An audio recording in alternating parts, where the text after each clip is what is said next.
Hello YouTube, it's Bren here from the Upper Tier Pro Wrestling Weekly.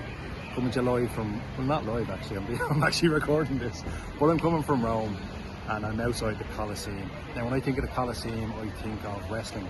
As a lifelong wrestling fan, that's just how I think of it. So when I was in the shop the other day with Noel, we were discussing if I could do anything over here. And it's a no-brainer. We discussed wrestling connections, Italian wrestling connections actually. And after researching it, there was a few surprises in there, as well as a few expected. I think if you mention Italian wrestling, the first name that comes to most people's heads, particularly in modern wrestling, is Santino Marella. Now, Santino Marella himself, he wasn't Italian. He was Canadian. But doing the research, he was born Anthony Corella, and he has roots. He has Italian roots, so that is an Italian connection to wrestling. Another one that came up in the research was Dino Bravo. Now, and maybe not a lot of people will remember Dino Bravo, but Dino Bravo in the WWF, he would have been part of the Jimmy Hart stable. He would have teamed with the Earthquake, and I remember him. He's kind of a staple of my childhood. He would have been part of a couple of Survivor Series. He also has a dark Side of the Ring episode as well, or there's a section of Dark Side of the Ring which covers him, and it's a bit of a tragic ending, but he was brilliant. If you don't know of him and you want to do some research, I recommend looking him up. Another one that came out as a surprise to me was female wrestler Ivory. I had no idea she had a connection to Italy. Her real name is Lisa Moretti, so that in itself tells you she does. WWF never really, or WWE even rather, never really zoomed in on that. But she does have Italian roots, and her legacy in wrestling is massive. It's huge. She held the WWE Women's Champs. She held the WWE Women's Championship belt on 3 different occasions, and her legacy with wrestling, but also helping the female wrestlers as well in the back, is incredible. Another one that I came across is one that I expected, was Gorilla Monsoon. Gorilla Monsoon is the voice of my childhood. That's what I consider the voice of my childhood in terms of wrestling.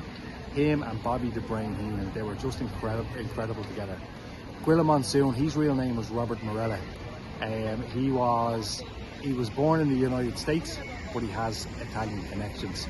Gorilla Monsoon is, again, his legacy in wrestling can't be understated. There's a section where the wrestlers come out called the Gorilla section. It's not called that, I can't think of it right now, but it's called the Gorilla position. That's the one. And essentially, that's where Gorilla Monsoon always was when he worked as a producer, or when he was working with the WWF before his passing. Gorilla Monsoon, again, one of the best commentators of all time, but also a voice of my childhood. And every time I hear his voice, it just brings me back like that.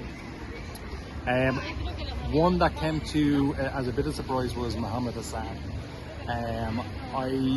It came as a bit of a surprise when I watched the Dark Side of the Ring episode on him. Basically, his name is Mark Caponi. He portrayed a character in the WWF that was majorly controversial, and his exit from WWF is infamous. Infamous? I'll try to pronounce that. Infamous. That's the one. But you should watch the Dark Side of the Ring episode on Muhammad Hassan. He seems like a great guy as well. It's an awful shame. I think he could have had a brighter future had that angle had not happened. Another name that came up was Lou Albano.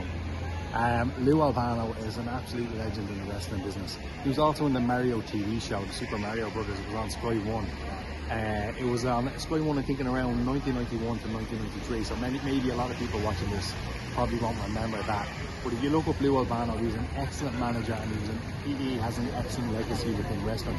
If I'm not mistaken, he managed the Head Shrinkers when they first came in, which had Rikishi as it was Fatu, and then basically they're part of the Samoan dynasty as well.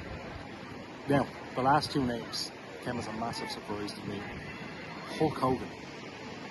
If you think about Hulk Hogan, you don't think of Italian connection to wrestling at all, or Italian connection. When you think of Hulk Hogan, you think of America. The name Hogan, when he was given the name Hogan by Vince McMahon Sr., was based on the McMahon Irish connection, madly enough. But Hulk Hogan's real name is Terry Bollea. Terry Bollea was born. He was born in the US, but his paternal grandfather Peter Bollea was born in Vercelli, in Italy. Now, the last one that I'll touch on, because I've probably gone over time a bit, but anybody who watches Pro Wrestling Weekly knows that I tend to talk and I go over time every time I do talk, is the Poffo family. If I say to you the Poffo family, the name that probably comes to mind is Macho Man Randy Savage. Macho Man Randy Savage and his brother the genius Lanny Poffo. They have Italian connections throughout the family. And looking at the list and doing the research, it's absolutely astonishing to see the Italian connection to wrestling.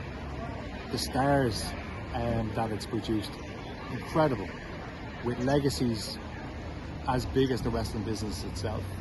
Now, I leave it there, but before I go, I will be live next week on the Upper Tier Pro Wrestling Weekly. Like and subscribe to the channel and see when our next show is. And I'm Bren Upper Tier on TikTok. If you want to check out some of the content on TikTok that I do, it's basically promotion for the Upper Tier Pro Wrestling Weekly. So I really appreciate everybody tuning in, anybody that's watched. Any questions at all about the show or about the research, contact us here on the Upper Tier via the YouTube channel, and we'd be delighted to hear from you. But other than that, I look forward to seeing you on the Upper Tier Pro Wrestling Weekly next week. And until then, goodbye. See you then. All the best.